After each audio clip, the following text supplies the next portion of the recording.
The scream came first, a tiny voice echoing down an empty alleyway. It wasn't the kind of scream born out of fear alone. It was the kind that carried helplessness. The kind that instantly stops the heart of anyone with even a sliver of humanity. "Please stop. Please. He's just a baby," the little girl cried. The thud that followed was unmistakable, small, sharp, hollow. A sound no one should ever hear. A sound that meant something fragile, something innocent, had been hurt. And just a few feet away, rumbling down the street on a matte black Harley, was the one man fate chose to hear everything. Ryder, a heavily tattooed biker with a reputation so solid that even grown men thought twice before crossing him. He didn't know it yet, but that moment was about to change his entire life. Ryder hit the brakes so hard the motorcycle skidded sideways. His heart pounded in a way it hadn't in years, not since he'd buried his little sister, the only family he ever had. The pain of that memory lived inside him, always just beneath the surface.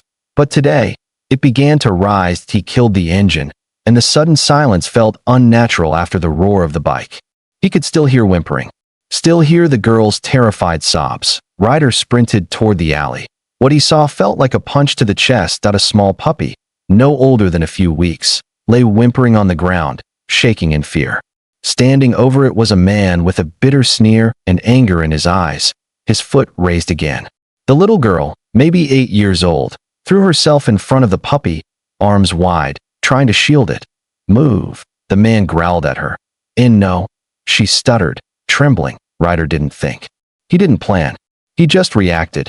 His voice thundered through the alley. "Touch that kid or that dog again, and I'll make sure you regret breathing." The man spun around, his confidence instantly fading when he saw Ryder's size, his leather vest, the cold steel in his eyes.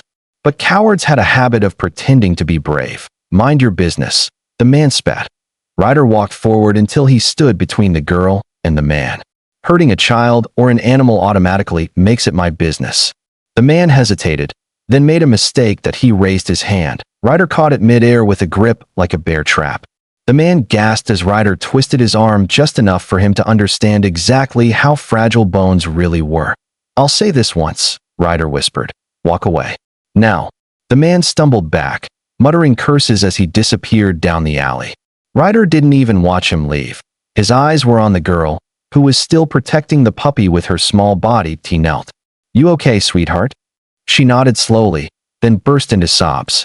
Ryder gently lifted the puppy, checking for injuries.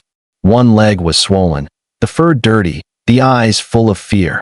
"Let's get him help," Ryder said softly. The girl wiped her tears. "See, can I come? He's all I have." Those words cut deeper than any knife. "Yeah," Ryder said. "You're coming with me." Her name was Lily, and though she tried to smile, Ryder saw too much sadness behind her eyes. On the way to the animal clinic, she explained everything. The puppy had been starving outside the apartment complex for days. She'd been sneaking him scraps of food, hiding him behind the dumpster so her mother wouldn't know. The man, her mother's boyfriend, hated animals and hated Lily even more for caring. He said if he sees the puppy again, he'll. Her voice broke. Ryder finished the sentence for her in his head. He hated even thinking it'd the clinic. The vet confirmed the puppy had a sprain, bruising, and needed rest, but he would survive. Lily clung to Ryder's hand the entire time. Ryder, the man feared by half the town, suddenly found himself wanting to protect her more than anything. As they watched the puppy sleep, Lily whispered, "Thank you for saving him." Ryder swallowed hard. "Thank you for loving him." That night, Ryder drove Lily home. She begged him not to leave her at the door. "Please," she said, voice shaky. "Mom's boyfriend, he gets angry. Mom won't stop him." Ryder's jaw clenched. Every instinct in his body screamed danger. "Is there someone else you can stay with?" he asked gently. Lily shook her head. Ryder made a choice.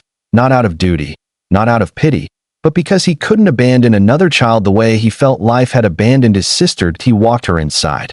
The apartment reeked of beer and cigarettes. Her mother, exhausted with deep red eyes, didn't even look up from the couch. The boyfriend sat in the kitchen doorway, glare sharp, jaw set. "You again?" the man snarled. Ryder stepped forward. "We're having a conversation. Outside. Now." The man rose, puffing himself up as if he hadn't been terrified minutes earlier. "You think you can just..." Ryder grabbed him by the collar and dragged him outside before he could finish the sentence. The man burst into fear the moment the door closed behind them. No witnesses. No noise. No excuses. Listen to me, Ryder said, voice low, controlled, dangerous. If you ever touch that girl again, or the dog, so help me, I won't call the police. I'll call the ground your new home. The man swallowed, eyes darting. You can't. I can, Ryder cut in. And I will. The man backed away, trembling. That night, he packed his things and left for good. Lily watched from the window, hope blooming on her face for the first time in years. Over the next few days, Ryder checked on Lily daily. He brought food, helped fix broken furniture, and even repaired the small hole in the wall caused by past anger. Lily's mother, guilt heavy on her shoulders, finally took steps to change, attending counseling, promising to provide a safe home.